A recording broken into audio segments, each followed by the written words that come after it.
Grocery store, it's easy to forget that all those domesticated fruits and vegetables are derived from wild ancestors. Plenty of those edible wild plants are still around, growing in your neighborhood.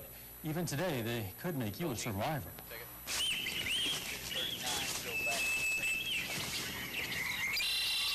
Imagine this, you're lost and abandoned in the wilds of the 4 states, far from civilization.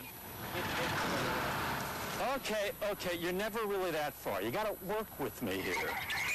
What would you do for food? Would you know what plants are safe?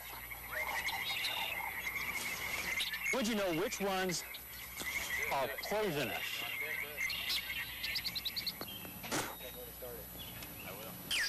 Well, back a couple hundred years ago, you just ate what you could find. If you happen to run into this guy, you'd probably be a survivor. Dr. Steve Timme is a botanist at PSU. We're just going to head down here. And if you could make your way here to the 2-acre Sperry Nature Preserve, he'd find a smorgasbord of edible plants and a few other things, all native to the 4 states. There are the blackberries, very common along roadsides and disturbed ground. Not bad. Okay. And of course, mulberries are very common around here. The simplest way of saying it is the blackberry develops from one flower. The mulberry develops from probably 8, 10, 15, or 20 flowers. This next plant is one called hazelnut, and it produces a fruit in the fall, a nut in the fall, that can be eaten raw, or you can grind it up and mix it in with your coffee. Some people call it bee balm. The leaves can be used to make a tea. This is a Solomon seal, and these are the fruits. This whole stem and stalk and the leaves are edible.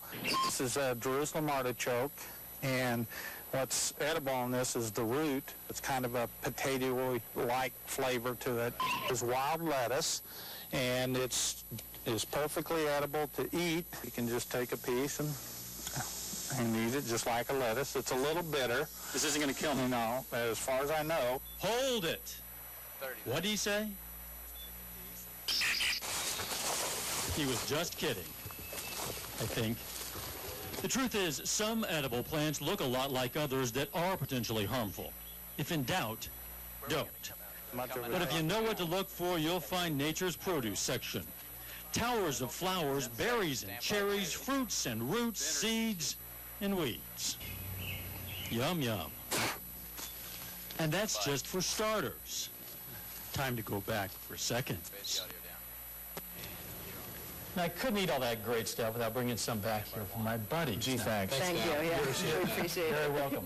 This is our centerpiece, and this is also our meal for this evening. Now, what you see here are the daylilies. These daylilies you find growing along roadsides in 4 states. And this is bee balm or bergamot or Ohio horseman or Oswego tea. We're using this for our tea this evening. All right? Now, I'll tell you a couple of things. Normally, the stuff that we saw in the story there, we ate raw. A lot of this stuff, of course, is actually better if it's cooked. Now, with these particular flowers, the daylilies, you can eat the entire lily, but we had them cooked up into a fritter, if you can get a close-up there. Doesn't that look luscious, you know? Stand by on 2. In fact, it looks like giant roaches. And rather than eating the flower, we're actually eating the buds. So, the buds, right. So, gang, this bud's for you. All right, dig in. No, he brought salad dressing. It's not bad, huh? Stand by 1. No, it's not that bad. She's speechless. It's not that bad. And the tea? Tastes like my mom's cookies. Like your mom's cookies. You know what, guys? I hope you enjoyed this because this is just the first course. This is the appetizer. Next week, we're having the main dish, and the main dish has 6 legs. Now look what we have to look forward to. A week from tonight. Okay. You're on your own in the wilds of the 4 states. You can live off of weeds for only so long. Eventually, you've got to get some protein. Will my news buddies eat one of these? Or do we have to vote them off the island? Tonight at 10. A riddle. What has 6 legs, chirps at night, and crunches when you bite it? The answer, the snacks. The News Channel 7 team is challenged to eat live on air in a couple of minutes. Sure, you could live on plants in the wild if you had to, but why stop there when there's so much right under your nose and feet? Say you're on your own in the wild, kind of like the characters in The Lion King. Don't you need a little protein? Slimy yet satisfying. These are rare delicacies. Piquant with a very pleasant crunch. You're learning to love them. The protein content of insect muscle is as high as any other animal. Dr. Leon Dinkins is a big Beatles fan. He's also kind of fond of big ants and big millipedes. This PSU entomologist doesn't eat them, he studies them, but a lot of their stored fat has high in unsaturated fats. So eating an insect might actually be good for me? Compared to eating other types of meat, that's right. Take notes now, Cricket Cooking 101. Step 1, catch them. In the wild, this works if you have nothing else to do for a couple of days. If you happen to be a news reporter on a deadline, try your local pet or bait store. That's right, we're cheating. Sue me. Step 2, bathe them. A colander works fine, but don't forget crickets hop. Use a cover. And you might not want to mention this step to your spouse. Step 3, kill them. Whoa, not like that. You just bag them, put them in the freezer, but not for so long they become little hopsicles. About 20 minutes should do it. Now for the nitty-gritty. You don't really have to remove their hind legs and wing casings, but it's recommended. See, those parts tend to get stuck in your teeth. A pause here for a word of warning. Bug legs in your teeth tend to make a bad impression, especially on a job interview or a first date. Step 5, cook them in the oven about 220 degrees until crispy. Maybe you shouldn't mention any of this to your spouse. Okay, major cheating here. We melt chocolate so we can dip them. Then put the crispy coated critters on wax paper and prepare for step 7. Make that 7 strong. For a strong stomach. Oh well, Hakuna Matata. Stand by. Camera 1. Slimy, yet satisfying. Cue on. And this is it, folks, the finished product. You know, it has more protein and fewer calories, ounce per ounce, than beef. Less fats, too. Yeah. Just can't wait, can you? Tell you what, I'll let you all help yourselves. Take as many as you like. Obviously, he's eating. Thank you, Dowe. A lot. Are these truly homemade, or did you just open a bag of Hershey's Chirps? Yeah, well, you know, I was tempted. No, these are the homemade You only variety. took 2, Megan. Come on Yes. Now, last week, if you watched, this gang ate... now. You took a big one, though. Yeah. okay. They ate flower buds. Fillets. This week, this bug's for you. All right? Okay. I couldn't survive reviewing another network. Not bad. Hey! There you go. Thank you. It just tastes like chocolate. It tastes like chocolate. And I'm pretty sure I remembered to cook them all.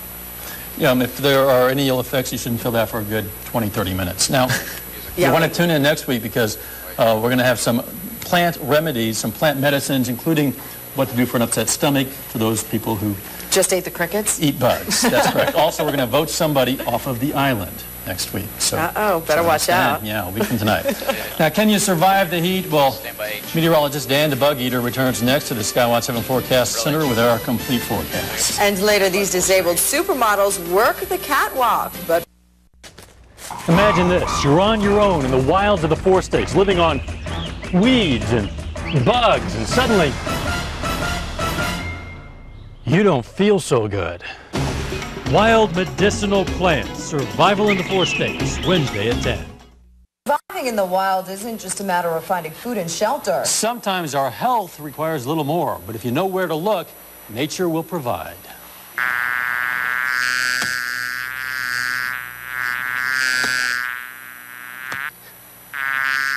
Imagine this. You're on your own in the wilds of the 4 states. You're eaten alive by bugs. You're trying to live on weeds and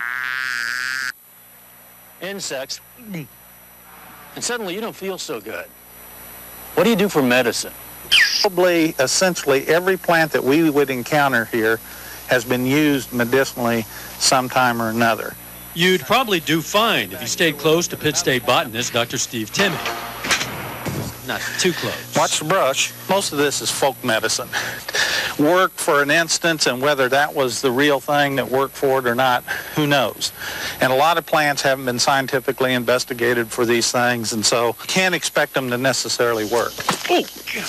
This is called the toothache tree. The Indians used to take the stem and chew the bark of that, and that would help alleviate toothaches. This is the violet. The way that this one was supposed to get rid of headaches was that you pulled it and you tied them together and you made a headband and you wore it on your head. You made a headband? You made a headband out of the plant. What if you just tuck it behind your ear? Yeah. Will that work? Yeah, well, I don't know. You'll have to get a headache and see if that works. You know, yeah. The bloodroot is used for a couple things, for getting rid of worms, intestinal worms. They used to rub it on to get rid of warts, to get rid of ringworms. And the red sap in this also has a significance in terms of blood health. Ow! This is ginseng. The Cherokees called this the plant of life because it was the one, and again in the root, that would just give overall good health to an individual, working in a number of ways. They would take this for, say, a bump on the head. They would take this for anything. Fall in the butt. Anything, you know. A slap in the face. Anything. I think I'll take this one. We'll wrap it up. It's to go. A serious word of caution. Dr. Timme stresses that not only are some folk remedies untested, but some could actually be dangerous, and some plants mixed with other drugs could have serious side effects, so you should check with your doctor. Now, I did bring back a sample of medicine that is perfectly safe for my buddies here. A number of cultures, including some American Indian tribes, would chew the bark of willow trees as a general pain reliever, and scientists have isolated the medicinal compound in the willow. They've processed it, and it's now sold over the counter. I have a sample. I ended up using most of it, but I have one left. It's called aspirin. Look at that. It comes from the willow tree. Take it when you need it. You might need it before the end of the newscast. You know, for this month, we've been going through a number of things surviving in the 4 states. I've asked my friends here to eat a flower. They've had some herbal tea. Last week, we even ate bugs. And this is the moment of truth. This is when we're going to decide who gets voted off this little news island. And Dan, we'll let it start with you.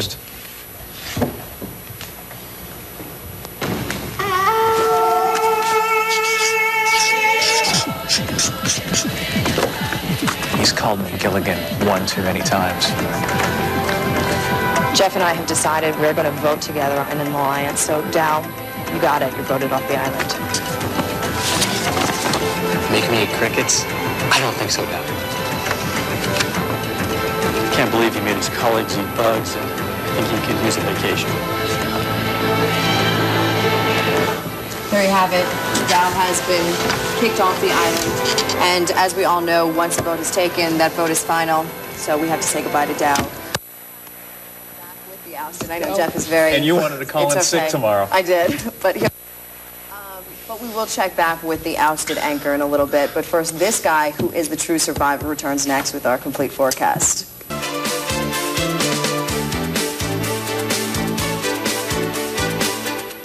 Welcome back. Earlier, we voted Dowe Quick off our little news island, but he joins us now from somewhere. Dowe, how is somewhere?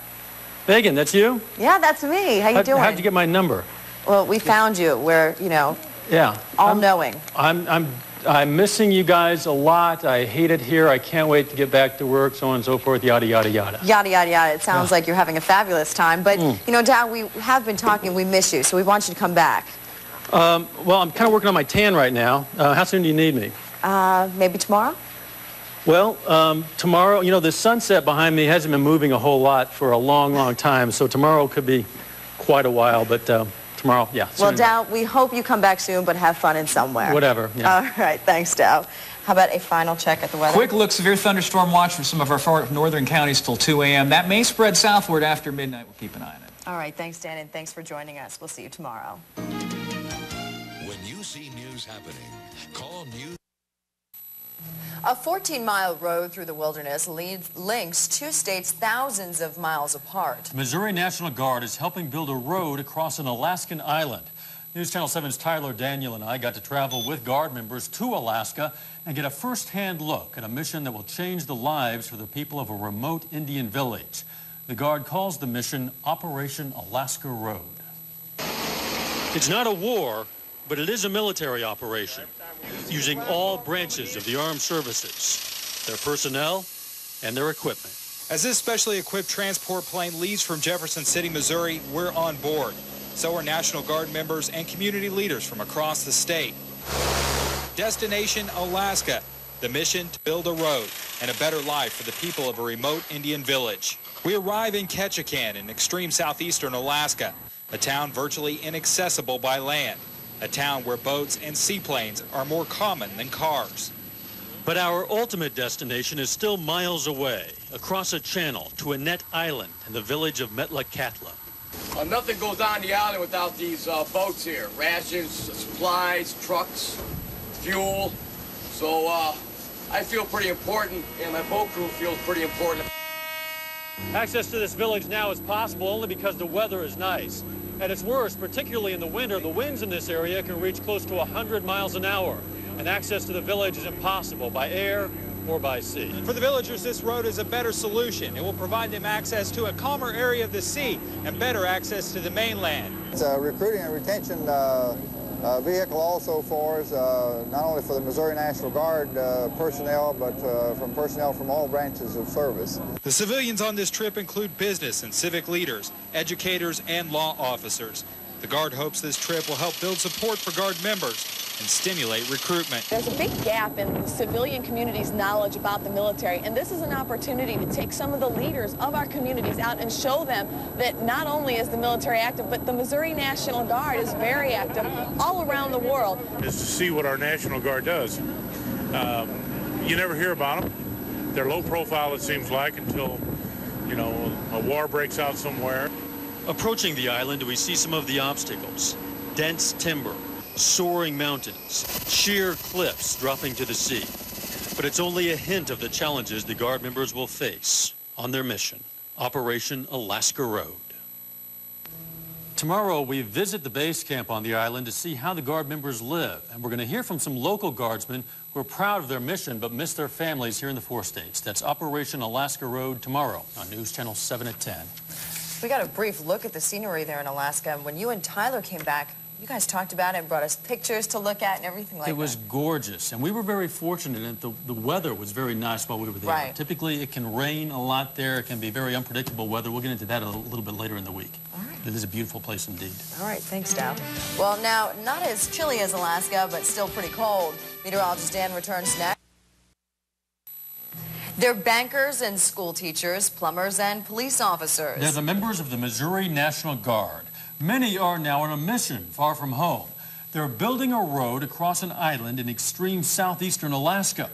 Tonight we see where and how they live as they complete their mission, Operation Alaska Road. Over, just watch your step. I don't want to see anyone get hurt. After a long journey by sea and air, we arrive at Annette Island in southeastern Alaska. We're here to see the Missouri National Guard's role in the construction of a road that will give a remote Indian village a better link to the mainland. But first, we hike to the Guard's base camp for a briefing and a tour. This is the Wai-Woo base camp. In the language of the Tsimshian Indians who live here, Wai-Woo means let's go. The camp is well named. This base camp can house 305 soldiers at any one time. This year alone, 1,700 people will stay here. To take care of all those soldiers, the camp produces its own electricity, over 600 meals a day, and 10,000 gallons of fresh water. Using only materials and tools brought by boat, the Guardsmen will have to build a small community with barracks, a chapel, a weight room, and a mess hall. Most of the Guard members who come here only stay for 2 weeks a year, but some have signed on for much longer. That's really good. You did a whale of a job. Yes. Sergeant Jeff Reed is with the Guard out of Joplin. He's been here for 6 months and has 2 more months to go, cooking the meals for hundreds of hungry soldiers. Doing a good job. making sure everybody gets fed with them. They go away not being hungry. Do you get homesick? No. I miss my children, but other than that, this is a great place to be. Personnel Officer Captain Jerry McDaniel finds it hard being so far from his children in the 4 states, but the work has its own rewards.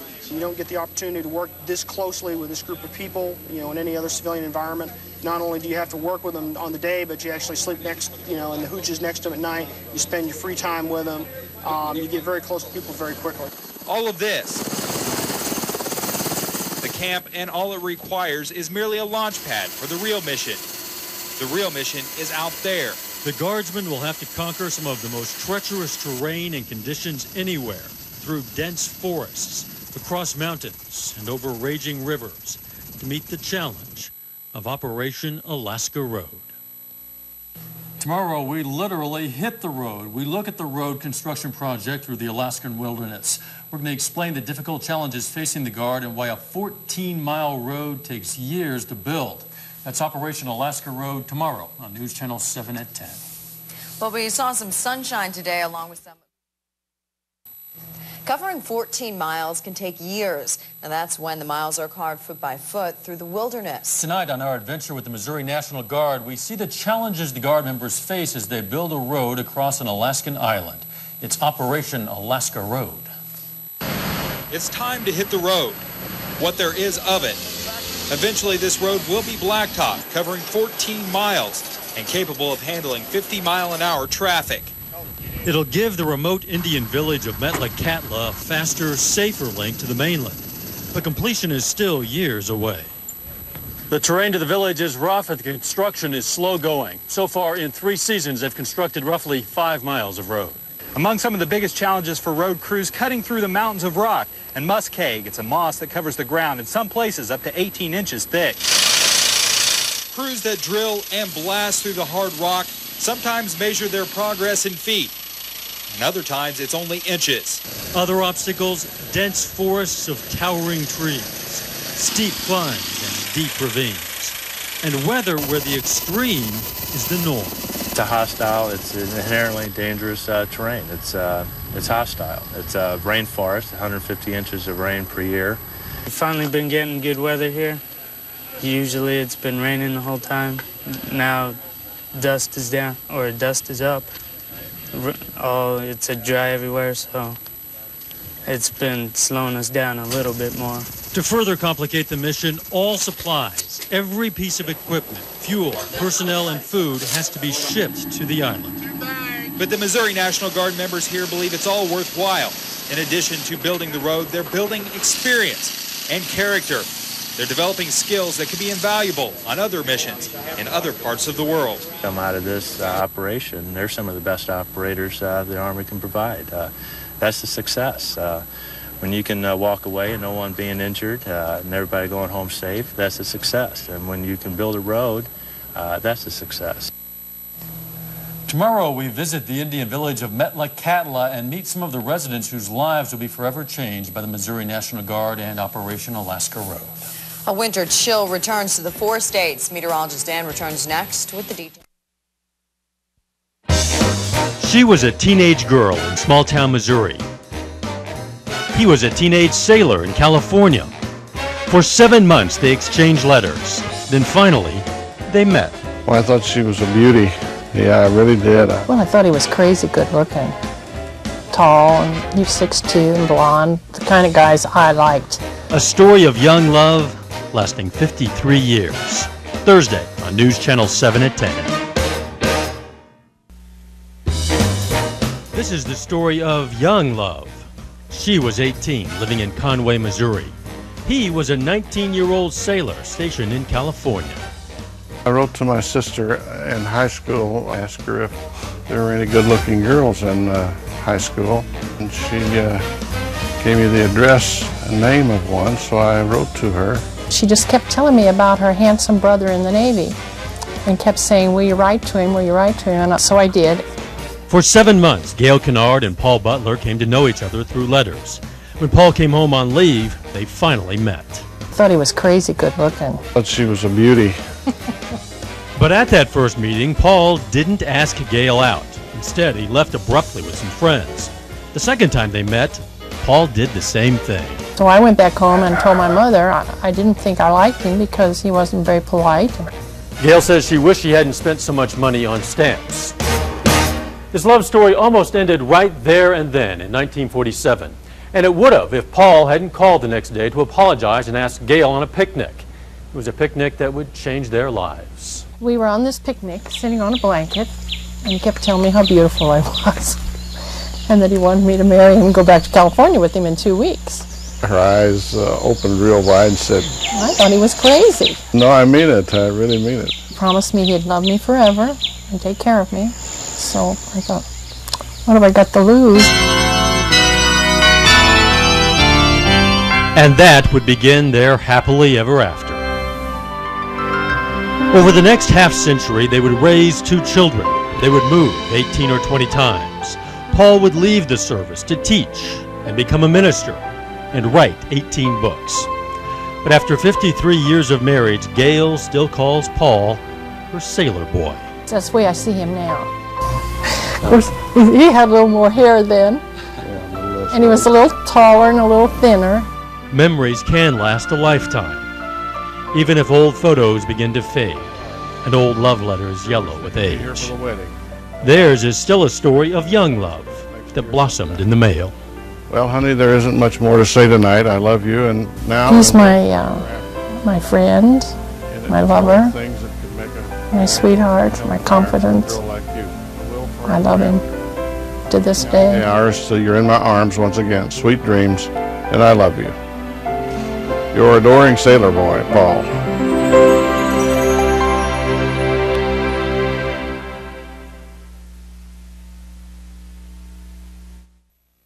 Love stories can take many forms. Occasionally, they grow out of tragedy. Every Thursday this month, News Channel 7 is telling true four-state love stories. Tonight, the story of 3 people living in 3 different states and the gift that binds them. A father was about to lose his life. It was basically over with. A mother had just lost her son. Very caring, loving, the most affectionate man that I have ever known. A child had just lost her father. They're living because of my dad. It's pretty cool. 3 lives forever linked through a precious gift given years ago. In 1991, Dean Westcott of Independence, Kansas faced the challenge of his life. He was dying from a rare liver disease. Only a transplant could save him. There was no time frame, but I decreased in my health real fast. I'll always have grief in my life. I've grown to at least accept that. It's going to be a part of my life. The day after Christmas that year, Sandra Pennington, living in Northwest Arkansas, faced a sorrow only a parent could know. Her 20-year-old son, Justin, was declared brain dead from a self-inflicted gunshot wound. A doctor asked if she would consider organ donations. She says Justin's voice in her head provided the answer. I really can't tell you why it was an immediate response like that, other than I could hear him saying, do it, do it, do it, do it, do it. It was in an operating room like this one at St. John's in Joplin that a lot of lives were transformed. Justin's life had already ended, but others, including Dean, were given a second chance. I had to meet the family that helped me, basically saved my life. When Dean heard the family also wanted to meet, he decided to track them down. He eventually made contact, and that began their friendship, sealed by a gift of love. There is that special meaning there, you know, to know that this man and his family are enjoying a life, and that it was because of Justin's donations. Dean's children would know their father. But another little girl, the same age as Dean's daughter, would not. Justin's daughter, Justina, was only a toddler when her father died. But she now knows of the transplants that helped Dean and so many others. And this Webb City girl, like her grandmother, has become a spokesperson for the cause. I think it's important for me to get involved with this since my dad was a donor. And I just like being around people and talking about it. 3 lives linked through 1 life lost. And one message: the life is so precious, it must be shared. They have bumper stickers that say, don't take your organs to heaven because heaven knows you need them here. And I mean, there's not much you can do with them up there, really. You could help a lot of other people be with their family and friends if you do donate.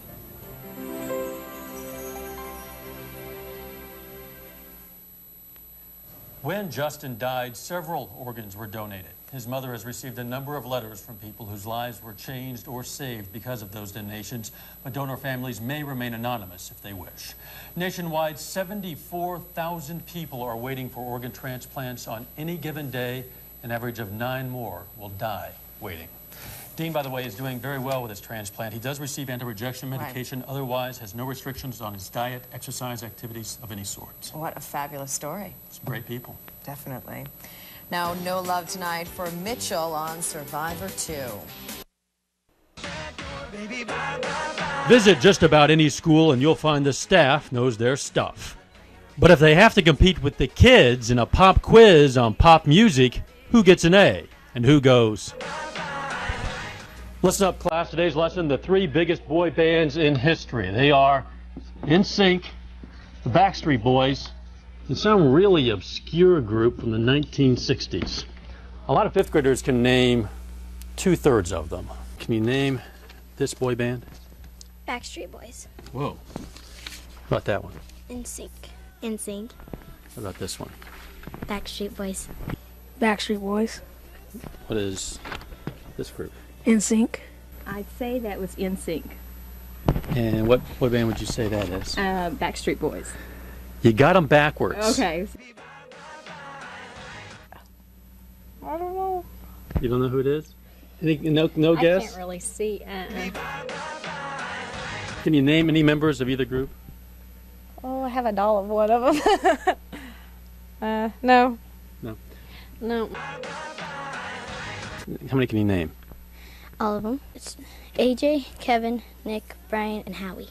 Joey, Chris, Lance, Justin, and JC. Holy mackerel. You scored better than your teacher. Girls all seem to know these guys by name. Does it make you jealous a little bit? No. Have you ever seen this band? The Beatles. You know, it probably the 60s group. I have no clue. It is a 60s group. Don't know who it would be. I'll give you a clue. There's a Paul, a John, a George. No. I want to hold your hand. Nope, don't have a clue. A Ringo. Oh, Beatles? Is that the right group going there, or? You pass your rock history. Oh, good deal. All right, you get an A. Oh, good. The first day I've got all day.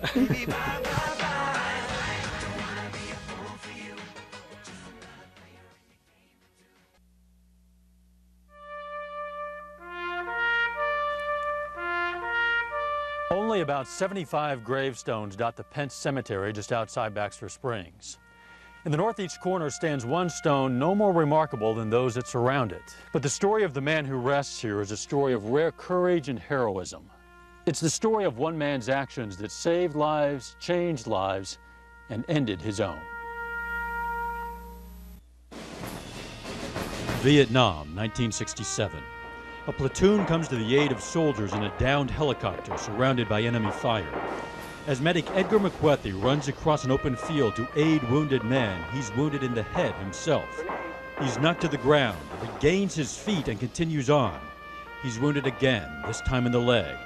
He still struggles forward to the side of his comrades to treat their wounds and save their lives.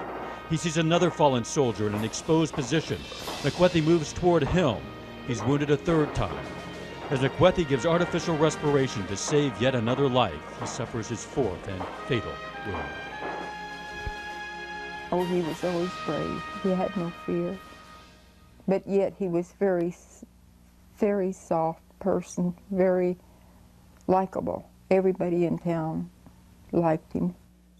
34 years after the death of Edgar McWethy, his parents in Joplin are still struck with emotion when they speak of him. They ask that we not show their faces. They're surrounded by tributes, a letter from an officer whose life he saved, the Life magazine photo of their son in action, the newspaper articles lauding his heroism. They also have pictures of the buildings named in their son's honor.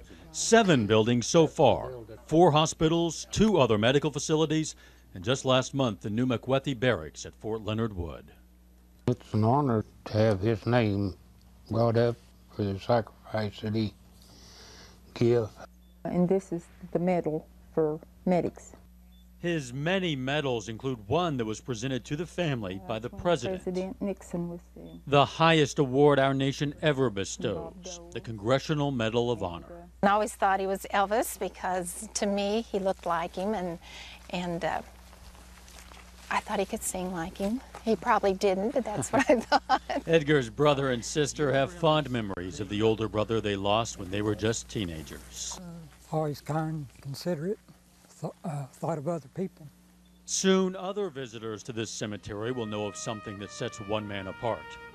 With the family's permission, a veterans group intends to erect a new, larger gravestone beside the original to show the world that the man who rests here has received an honor our nation reserves for only a select few.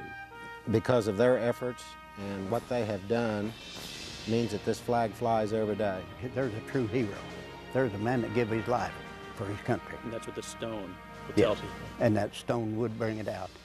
Future visitors to the northeast corner of a small rural cemetery will notice a stone a bit more remarkable than those that surround it, marking the resting place of a remarkable man, a son, a brother, a true American hero.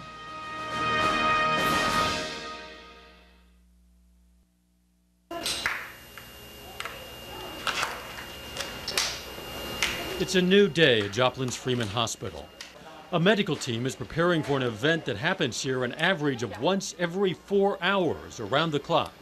A baby will soon be born, in this case by a scheduled cesarean section.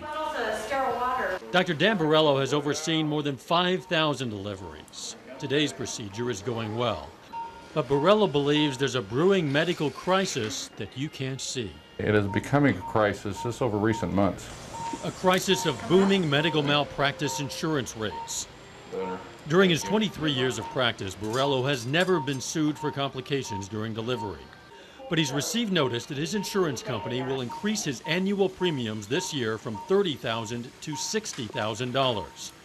Borello says rising premiums for virtually all medical specialties are driving up healthcare costs and driving some good doctors out of the business. It's very upsetting. It's upsetting when someone has devoted the number of years that they have to medicine and all of a sudden no longer gets joy in practicing medicine because of professional liability issues. And it is becoming a problem presently of just paying for the premiums.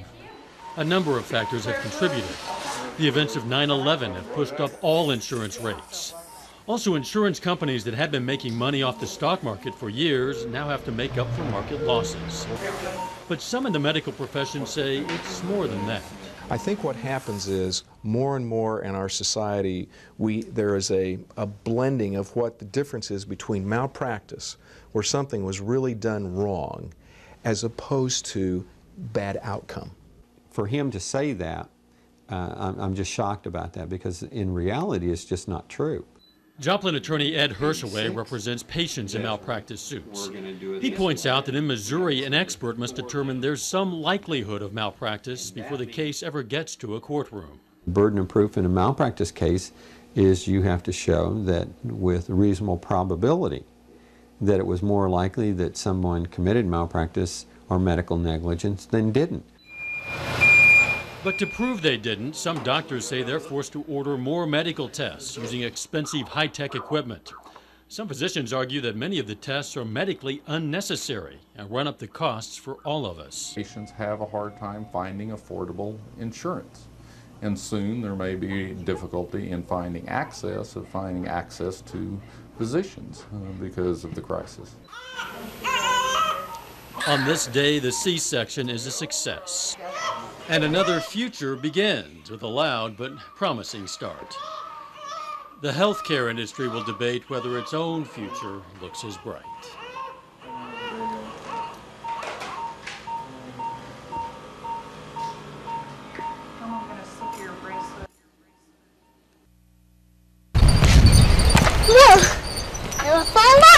Michaela Slaughter looks like any healthy 5-year-old child. She isn't. When Michaela's mother, Michelle, went to the hospital believing she was about to give birth, the doctor told her it was false labor and sent her home. That's where Michaela was born 40 minutes later. 3 3 years before Michaela's birth, Michelle had given birth to her son at home after she was sent home from the same hospital. The son was born without complications, but Michaela wasn't so lucky. Ernie. The umbilical cord had wrapped around Michaela's throat, cutting off her oxygen. By the time medical help arrived, she had suffered permanent brain damage. I couldn't put a price on it, but I mean, I'd want her taken care of because I won't be able to do the money problem.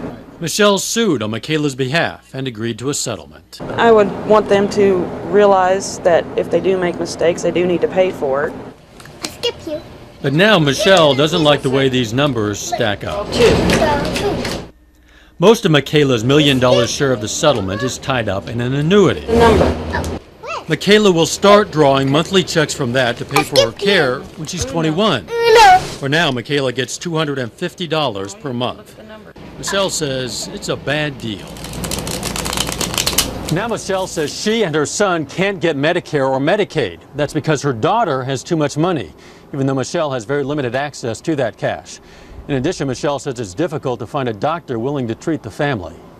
They say I'm a high risk, or I sue doctors. In fact, Michelle says so far the only person whose lifestyle has improved because of the lawsuit is her attorney. I've had cases, both wins and losses, but I've never argued with the system itself. Joplin attorney Ed Hershaway collected $800,000 plus expenses from the slaughter settlement. But he points out that attorneys often risk their own money pursuing expensive cases. And he argues that malpractice suits have led to new policies that ultimately protect patients. Because of cases that I've had in this area, I believe the quality of health care has improved. Healthcare quality is a big concern for Michelle. She's quit her job to spend all of her time caring for her daughter. She says she can no longer afford health insurance, and that the $250 her daughter gets per month doesn't make up for the lost government benefits. She was better off without this lawsuit.